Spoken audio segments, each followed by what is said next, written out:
എല്ലാവർക്കും എൻ്റെ യൂട്യൂബ് ചാനലിലേക്ക് സ്വാഗതം. നമ്മളിന്ന് നോക്കാൻ പോകുന്നത് ആഡംബരതയുടെ റാണിയായി എന്നറിയപ്പെട്ടിരുന്ന RMS ടൈറ്റാനിക്കിനെ പറ്റിയാണ്. അപ്പം നമുക്കൊട്ട് സമയം കളയാതെ നേരെ വീഡിയോയിലേക്ക് കടക്കാം. വൈറ്റ് സ്റ്റാർ ലൈനിന്റെ ഉടമസ്ഥയിലുള്ള ഒരു യാത്രാ കപ്പലായിരുന്നു റോയൽ മെയിൽ സ്റ്റീമർ അഥവാ RMS ടൈറ്റാനിക്. വൈറ്റ് സ്റ്റാർ ലൈനിന്റെ ഉടമയായ ജോൺ പീർപ്പൻ മോർഗൻ 1908 സെപ്റ്റംബർ 17 ടൈറ്റാനിക് നിർമ്മിക്കാൻ ഉത്തരവിടുന്നു. 21 മാർച്ച് 1909 ടൈറ്റാനിക്കിന്റെ പണി ആരംഭിക്കുന്നു.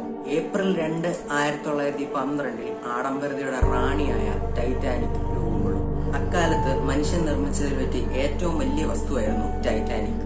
882 അടി നീളവും 175 അടി വീതിയുമുള്ള കപ്പലിന് മണിക്കൂറിൽ 26 മൈൽ വേഗതയിൽ സഞ്ചരിക്കാനാകുമായിരുന്നു. 7.5 മില്യൺ, ഇപ്പോഴത്തെ മൂല്യത്തിലേക്ക് വരുമ്പോൾ 200 മില്യൺ അഥവാ 1673 കോടി രൂപ ചിലവഴിച്ചാണ് ടൈറ്റാനിക്കിന്റെ പണി പൂർത്തീകരിക്കുന്നത്.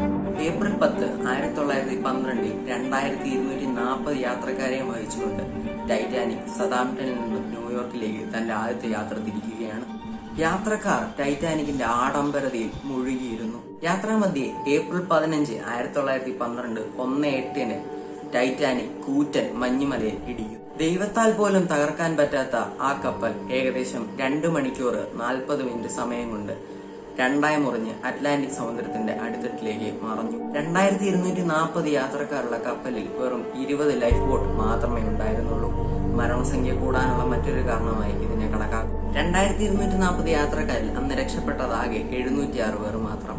രക്ഷപ്പെട്ടവരെ പകൽ സമയം 9:30 വൈറ്റ് സ്റ്റാർ ലൈനിന്റെ തന്നെ കപ്പലായ RMS കാർപാത്തിയ രക്ഷിച്ചു. ടൈറ്റാനിക്കിന്റെ ഒരു എഞ്ചിനീയർ പോലും അന്ന് രക്ഷപ്പെട്ടില്ല. 35 പേരും വൈദ്യുതി നിലനിർത്താൻ കപ്പലിൽ തന്നെ തുടരുകയായിരുന്നു. ടൈറ്റാനിക്കിനെ പറ്റിയുള്ള പല പഠനങ്ങളും ഇപ്പോഴും നടക്കുന്നു.